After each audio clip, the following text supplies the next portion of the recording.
sea que nos estén viendo desde su casa o si solo nos están escuchando, si nos están viendo por video, como sea. El día de hoy les traemos muchas sorpresas, muchas cosas para que aprendan. Este es un noticiero donde vamos a hablar sobre la Nueva España y muchas cosas más. El día de hoy estamos con Valentina Rodríguez, Cristian Polet y también nos acompañan Andrés Duarte, Mila Valencia y Renata Villalpando. Aunque ellos no pudieron estar aquí, online los vamos a poder ver y va a ser lo mismo. En este noticiero vamos a tocar varios temas importantes.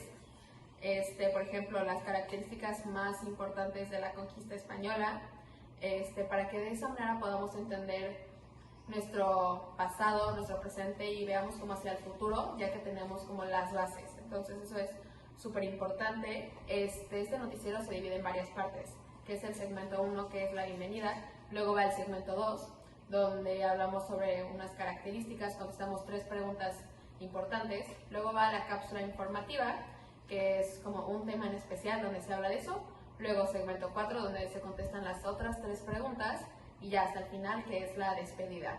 Entonces, pues, vamos a empezar con el segmento 2. Hola, Carol, muchas gracias por invitarnos a este podcast. Nos da mucho gusto de estar aquí, Carol, gracias. No, el gusto es mío, de verdad, gracias por venir. Creo que podemos empezar sabiendo cuáles son los acontecimientos que enmarcaron los cambios y las transformaciones en la conquista de México, por favor. Claro, todo empezó por el primer viaje de exploración que fue en 1517. Fue el primer contacto entre el mundo europeo y el mesoamericano. Claro, y el momento que marcó la historia fue la llegada de los españoles a Tenochtitlan en 1519, donde todas las civilizaciones europeas empezaron a modernizarse en el ámbito militar, en todo. Sí, tiempo después de la Noche Triste, en justo 1520, después de la derrota expulsaron a todos los españoles de Tenochtitlan, pero obviamente no se iban a quedar sin hacer nada. Regresaron con más refuerzos aún. Sin embargo, en 1521 ocurrió la caída de Tenochtitlan en manos de los españoles. Sí, no, y también la fundación de Nueva España en 1524, donde otorgaron a Cortés a ser capitán general y gobernador.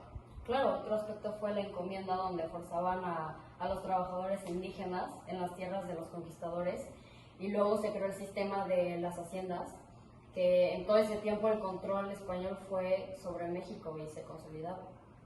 Qué interesante, no sabía todo esto y me están surgiendo muchas preguntas, mucha intriga de todo, pero por ahora, ¿qué me pueden decir sobre la evangelización?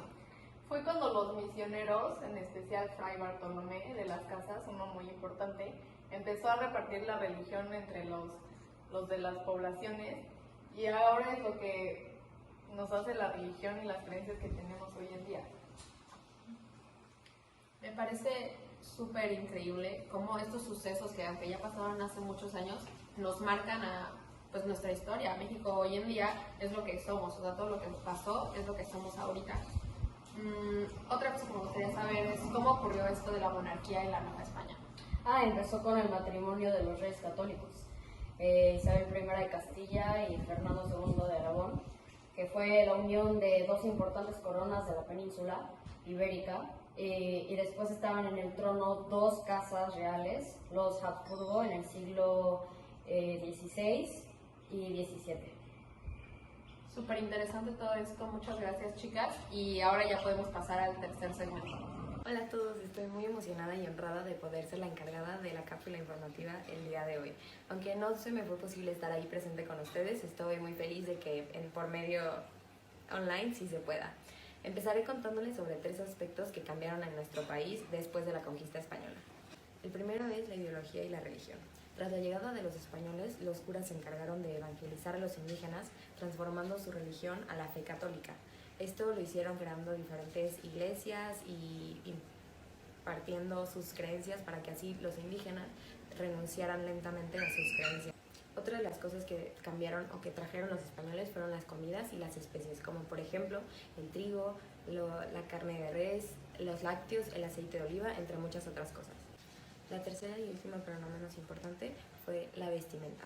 Tras la llegada de los españoles, introdujeron diferentes telas, como por ejemplo la seda y la lana, que eran europeas, así cambiando toda la vestimenta y lo que los indígenas usaban.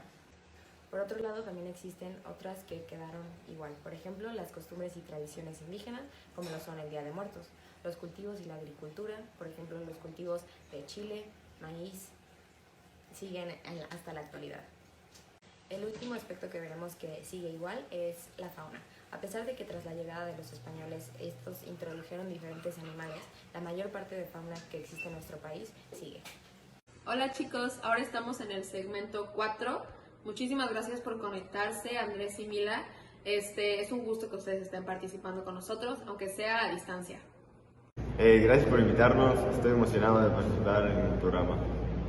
Me encantaría preguntarles a ustedes, ¿qué tipo de sistema económico y político se experimentó en el virreinato? En el caso del sistema económico fue manejado el monopolio. Fue un sistema en el cual los españoles tenían el control total de las colonias americanas. En la parte comercial, la principal actividad era la minería y se explotó mucho de esta.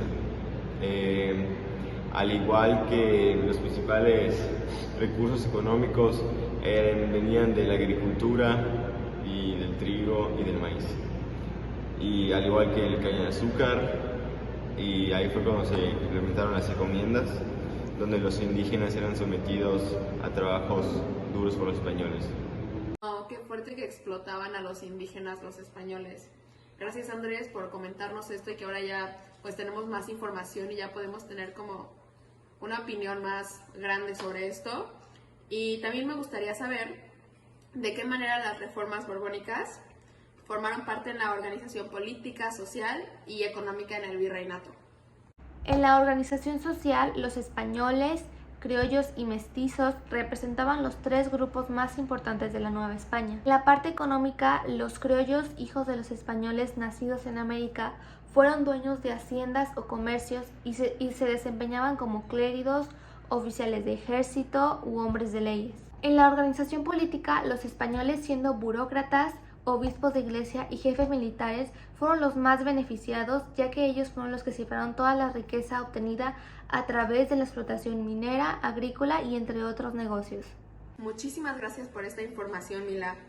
Una última pregunta que me gustaría que respondieran es, ¿cuáles fueron las grandes rutas comerciales que se habla del virreinato?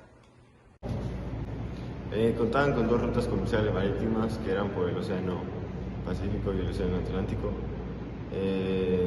Una ruta era de Manilá a Acapulco, donde traían diferentes mercancías de valor y pues pesadas, y otra era Veracruz-Sevilla, donde igual se comercializaban muchas cosas. Chicos, aunque me duela decirlo, todo tiene que llegar a un final y este noticiero ha llegado a su final. Antes de irnos, me gustaría recapitular lo que hemos visto y empezando con las 3 expediciones de Cortés, las principales características de la evangelización de la Nueva España, la monarquía, las características políticas y sociales que se implementaron, igual con el sistema económico, las reformas borbónicas y por último las grandes rutas comerciales. Agradezco muchísimo a todos los que hicieron esto posible, o sea, tanto a Vale, a Cris, a Mila, a Renata, a Andrés, como a ustedes que son los que lo están viendo. La verdad fue un gusto compartir esto con todos ustedes. Siento que es muy importante recordar todo esto porque al fin y al cabo es nuestra historia. Hasta la próxima, los esperamos en nuestros siguientes podcasts y los siguientes capítulos. Y antes de irnos me gustaría hacer 3 preguntas.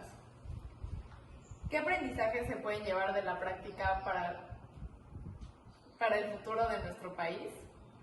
¿Cómo crees que hubiera sido México hoy en día si los españoles no hubieran llegado? ¿Y cuáles son los aspectos positivos y negativos que nos dejan estos acontecimientos? Muchas gracias, Carol.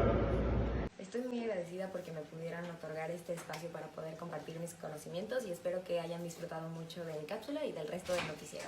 Muchas gracias a todos, espero que tengan un lindo día. Bye.